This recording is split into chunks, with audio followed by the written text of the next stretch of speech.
Hey guys, section 7.1, part 2, composition of functions. This part you're going to like. It's pretty darn easy. Problem number 1, take a look at problem number 1 versus problem number 5.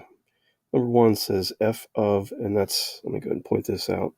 This little circle right here means literally the word of, as in plug it in. So f of g of 3, but if you look at number 5, I don't see a number.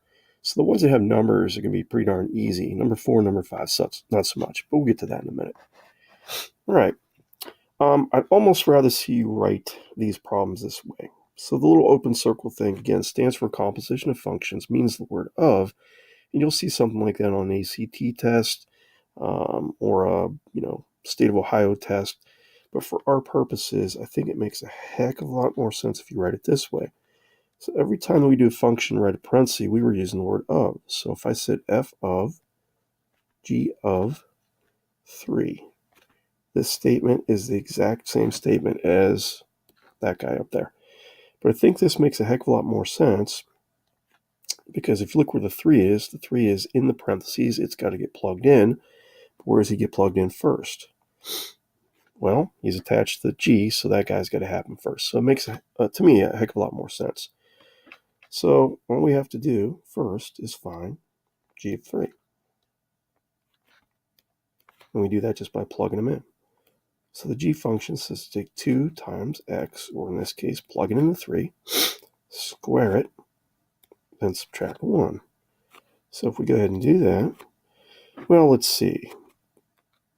3 squared is 9. 2 times 9 is 18. 18 minus 1 is 17. So I'll pause here for a second, let you see if you can figure out what I'm supposed to do with the 17 now. So again, it was f of g of 3, and we already found g of 3. So I'm reasonably confident that you'd figured out that if we haven't done the f problem yet, that's where the 17 goes. So composition of functions is like doing 2 functions one at a time. G first, f second. So the f function was 8 minus 9 times something. Plug it in the 17. And if you watched the previous video, you would know that I didn't have a calculator handy. And guess what? I still don't.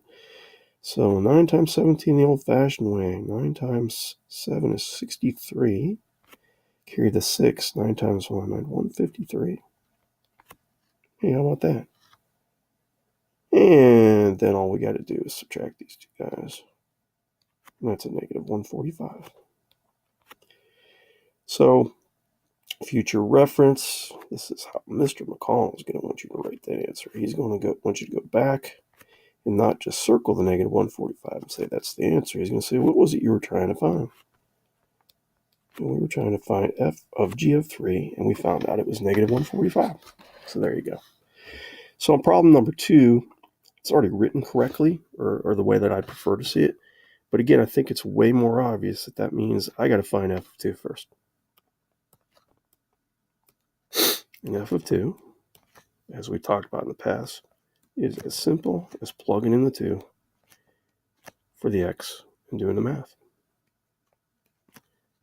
So let's see. This guy ends up being 8 minus 18, which is negative 10. And you are more than welcome to use a calculator for these. So I'm doing these in my head. You could have popped this whole thing, 8 minus 9 times 2 in a calculator, hit enter. It's going to say negative 10. But the important part is going to be that you need to remember, once I've found that, I just move on to the next function, which in this case they used an h. And I find h of negative 10. Well, let's see. H of negative 10. If I plug in negative 10 for both x's, you got to be a little careful on this one. I'm going to put parentheses around that. It's never a bad idea. So I know that I have to do the negative 10 squared first, and I'm going to ignore this minus sign until I do it. Negative 10 squared is 100. Negative 10 and negative 100 is negative 110. So I'm not going to write this what I like to call McConnell style. I'm just going to circle that because I don't have room, to be perfectly honest. So problem 3, don't let it trick you. Brackets mean the same thing as parentheses. So Mathematicians like breaking it up, like we don't want to stick too many parentheses in there and fry your brain, so they sometimes use brackets, but same thing. So 3, the way you would say it, is g of f of h of 1. But again, since the h is the furthest one in, that's where we're going to start first. So plug a 1 in for the h function. Well, this one ends up being pretty easy because 1 squared is 1, and 1 minus 1 is 0. So when I move on to the next one, so I've done h, I got to move on to f. Taking that previous answer of 0 and plugging them into f makes life a little easier. So the f function was 8 minus 9 times something. The something is 0. That makes 8 minus 0, which is 8. So one more to do. As you can see, they're not difficult, just a little tedious, a little extra time consuming because you got 3 functions to deal with. Now I'm going to find g of 8. And the g problem is to take 2 times something and square it. That something is 8. Subtract 1 from it. So that's 2 times 64, then subtract 1. 2 times 64 is 128. 128 minus 1 is 127. Done. All right, so as you can see, the ones with just numbers to plug in are no big deal. Now, the ones with actual functions are a little more difficult. So again, I'd like to see you rewrite it this way. F of g of x, so with parentheses. So the g of x is inside the outer set of parentheses, so you would have to start with him, but it's kind of hard to start with him since there's no number to plug in. But I got to plug something in. So eventually, I have to do f of something. So here's what I'm going to write. I'm going to write the f function, which is 8 minus 9. And I'm going to leave a set of parentheses where that x was because something has to get plugged in there. Well, what's the something got to be?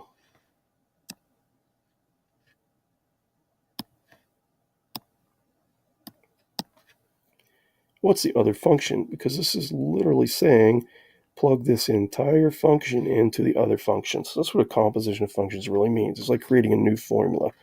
So if I take the entire g problem itself, which is 2x squared minus 1,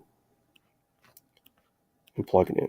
So it's kind of what we were doing. Well, not kind of. That's what we were doing on the word problem from the previous video. So if you watch that one, it's like taking 2 different formulas and composing it into one. And it's just a matter of you doing a little simplification here. So I could pull out the distributive property and do 9 times 2. And now keep in mind, that's a negative 9 there. So if I go negative 9 times negative 1, I get positive 9. And simplify whatever you can humanly possibly simplify. And in this case, I can add together the 8 and the 9. I'm going to go ahead and write the x squared guy first because it's normally where we see him. Wow, I have such a hard time writing with this pen. And then 8 and 9 is 17. So the question would be, can you go any further with that? And the answer, of course, is no. One's got an x squared, one doesn't. And our laws for math say that you can't combine unlike terms. And that's it. So again, if you think about it, you can't get an actual answer to this because you're just plugging in x's. So you're not plugging in numbers. All right, let me see if I can squeeze this last one. Or at least I'm going to get it set up here just to illustrate, and then maybe we'll let you finish this one on your own. But again, the f of x is in the parentheses, so normally I would start with him and I would plug something in, but there's nothing to plug in. So I'm going to move to the g problem at some point. And the g problem says 2 times x squared. So 2 times something squared minus 1.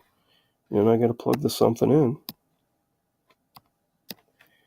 Well, that would be the other function. So the f of x function, the guy inside, the whole thing gets plugged in.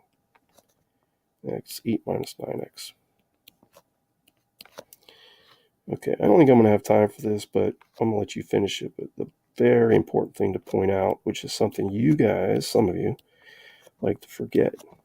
If I'm going to square a set of parentheses, doesn't that mean I take that set of parentheses times itself?